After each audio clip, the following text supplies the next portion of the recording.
لیکن مجھے افسوس سے کہنا پڑتا ہے کہ طاہر القادری ٹھیک کہہ رہے تھے، لیکن مجھے افسوس سے کہنا پڑتا ہے کہ طاہر القادری ہمارے ساتھ موجود ہیں جناب عمران خان صاحب۔ خان صاحب بہت شکریہ۔ کل ضمنی الیکشن ہے، آج آپ نے پریس کانفرنس میں وائٹ پیپر جاری کیا، کیا آپ کو خطرہ ہے کل پھر دھاندلی ہوگی؟ حامد، اس کی وجہ یہ تھی کہ ہم نے کوئی ہفتہ پہلے یہ نکالنا تھا وائٹ پیپر، لیکن وہ بارشیں بہت ہو رہی تھیں، ہمیں مٹیریل پورا نہیں آیا، تو اس لیے ہم نے تھوڑا ڈیلے کیا۔ لیکن اس میں کوئی شک نہیں کہ ہم اس بائی الیکشن اور اس کے بعد جو لوکل باڈی الیکشن ہے ان سے پہلے یہ وائٹ پیپر لانا چاہتے تھے، کیونکہ دیکھیں قوم آگے تب بڑھتی ہے جب اپنی غلطیوں سے سیکھتی ہے۔ پاکستان پھنسا ہوا ہے ایک ایسے الیکٹرل پروسیس میں جس میں سوائے 1970 کے جب الیکشن ہوتا ہے ساری باقی جو ہارتی ہیں پارٹیز کہتی ہیں دھاندلی ہوئی، اور ہوتی ہے، یہ نہیں کہ وہ ایسی بولتی ہیں۔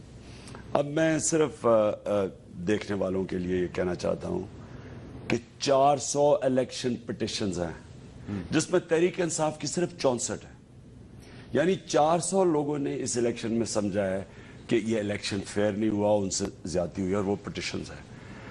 پرابلم یہ ہے کہ جو ٹرائیبیونلز ہیں جن کے اندر ہماری ساری پٹیشنز جا رہی ہیں، ان کے اندر 10 سال سے فیصلہ نہیں ہوا، 5 سال سے فیصلے نہیں ہوتے، تو ٹرائیبیونلز کا مطلب کہ ہم پھر جو بھی الیکشن کی دھاندلی ہوئی ہے اس کے اوپر ہم اس کو کیا کہتے ہیں مٹی ڈال دیں گے اس کے اوپر، اور پھر اگلے الیکشن میں مقابلہ یہ نہیں ہوگا کہ عوام کس کے ساتھ ہے، الیکشن یہ ہوگا کہ دھاندلی بہتر کون کر سکتا ہے۔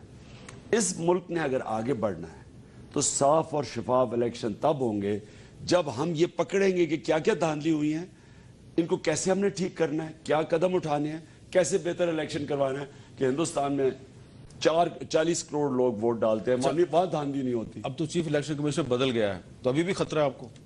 نہیں، اصل میں چیف الیکشن کمیشن کے ہاتھ میں بہت کم ہے۔ ہندوستان کے اندر جو چیف الیکشن کمیشن وہ پرماننٹ آفس ہے، ان کا پرماننٹ سیکریٹریٹ ہے، وہ کسی بھی ڈپارٹمنٹ سے لوگوں کو لا سکتے ہیں، وہ ان کے نیچے ہیں۔ پاکستان کے اندر یہ ایک بڑا کمزور آفس ہے۔ چیف الیکشن کمیشن وہ تو فخر الدین ابراہیم کے اوپر تو ہمیں اعتماد تھا، لیکن جو پروونسز کے اندر الیکشن کمشنرز تھے وہ پروونسز نے سلیکٹ کیے ہوئے تھے، یعنی ان کے اپنے امپائر تھے، تو جو ہوا ہے بالکل الیکشن کمشنرز کی نالج سے ہوا ہے۔ آر اوز جو ریٹرننگ آفیسرز تھے، جو جوڈیشل آفیسرز تھے، یہ پوری طرح ملوث تھے اس میں، ہم نے ثابت کیا ہے۔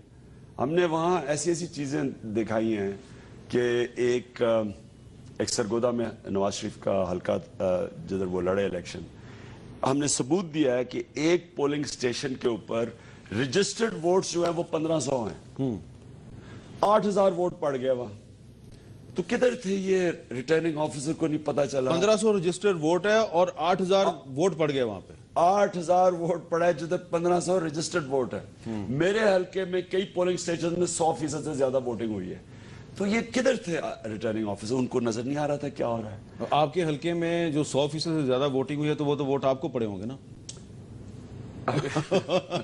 میں لاہور کی بات کر رہا ہوں۔ اچھا، اگر تو وہ پڑے ہیں، اگر جہاں پہ یا صادق جیتے ہیں، میں الیکشن ہارا ہوں، ہم نے وہ بھی ڈیٹیلز دی ہیں اچھا کہ 100% سے زیادہ ووٹ پڑ گئے۔ اچھا، اب کدھر تھے یہ، ان کو کوئی نظر نہیں آیا کیا ہوا ہے۔ دیکھیں اس کو یہ روکنا ہے۔ اگر یہ کسی کا خیال ہے کہ الیکشنز میں جمہوریت ہے تو ہر تیسری دنیا کے ملک میں الیکشن ہوتا ہے۔ میں زمبابوے کی مثال دیتا ہوں، مغابے پچھلی 35 سال سے الیکشن کروا رہا ہے، اس نے مبارک کراتا تھا، صدام حسین کراتا تھا، گدافی، ایک طرح کے الیکشنز جب تک صاف اور شفاف نہ ہو ان کے اندر جمہوریت نہیں آتی۔ تو یہ کوشش ہم نے اس لیے نہیں کی کہ ری الیکشن ہو، اس لیے نہیں کہ ریزلٹس اوورٹرن ہو جائیں، اس لیے کی ہے کہ کم از کم ہم سیکھیں تو صحیح کہ کیا غلطیاں ہوئی ہیں، ان کو کیسے ٹھیک کر سکتے ہیں تاکہ اگلے تو الیکشن۔ اب کل ضمنی الیکشن ہے تو ایک دن میں الیکشن کمیشن کیا سیکھے گا اپنی غلطیوں سے؟ ایک دن تو بہت کم ہے غلطیوں کو ریکٹیفائی کرنے کے لیے۔ نہیں، یہ تو ہم نے اپنی غلطیوں سے سیکھا ہے۔ اچھا، یعنی کہ ہم نے پورا اعتماد تھا ہمیں پہلی فخر الدین ابراہیم کے اوپر، لیکن ہمیں پتہ ہی نہیں تھا کہ جو نیچے صوبہ کے اندر جو الیکشن کمیشنر ہے وہ ان کے کنٹرول میں ہی نہیں ہے۔ اچھا، آپ فخر الدین ابراہیم صاحب کو بالکل اس میں بے گناہ سمجھتے ہیں؟ میں سمجھتا ہوں کہ وہ ان کی انٹیگریٹی کے اوپر مجھے شک نہیں ہے، لیکن ان کے وہ ایک تھے، بعد میں پتا چلا کہ 5 ہیں اور ان میں سے 1 ووٹ ان کی ہے، تو وہ باقی جو تھے وہ انہوں نے ملا کے دونوں پارٹیز نے اپنے رکھ دیے تھے۔ اچھا، اب آپ نے مطالبہ کیا ہے کہ 4 حلقے جو ہیں وہ سپریم کورٹ ان کا نوٹس لیا، آپ نے 4 حلقے آئیڈینٹیفائی کیا کہ یہاں پہ جو دھاندلی ہوئی ہے اس کا نوٹس لیا جائے۔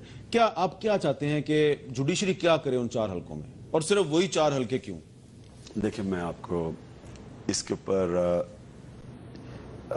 اس لیے ہم سپریم کورٹ کے اوپر پاس گئے کیونکہ سپریم کورٹ پہلی دفعہ اس ملک کے اندر آزاد عدالتوں کے نیچے الیکشن ہوا ہے۔ اس سے پہلے کبھی بھی عدالتیں آزاد نہیں تھیں، اور اگر آپ کی عدالتیں آزاد نہیں ہیں، آپ کی الیکشن کمیشن کو وہ تحفظ نہیں دیتی۔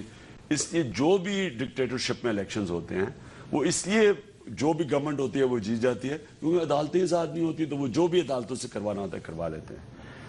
یہ وہ دور تھا، اور میں بڑا فخر سمجھتا ہوں کہ ہم نے پوری محنت کی آزاد عدالتوں کے لیے۔ ہم سڑکوں پہ نکلے، میں جیل میں گیا، ہم نے الیکشن کا بوائیکاٹ کیا، ہم نے کتنے مظاہرے کیے چیف جسٹس کی آزادی کے لیے اور آزاد عدالتوں کے لیے، شخصیت کے لیے نہیں، ایک انسٹیٹیوشن کے لیے۔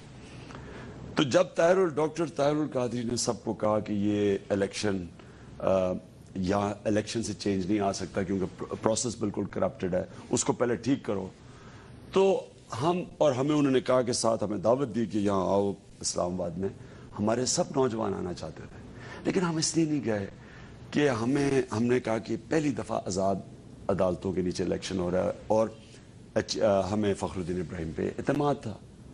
لیکن مجھے افسوس سے کہنا پڑتا ہے کہ طاہر القادری ٹھیک کہہ رہے تھے، کیونکہ جو ہوا الیکشن میں کہتا ہوں پاکستان کی تاریخ میں اتنی دھاندلی نہیں جس طاہر القادری ہے لوگوں، یہ طاہر القادری ہے لوگوں، یہ جس سا ہم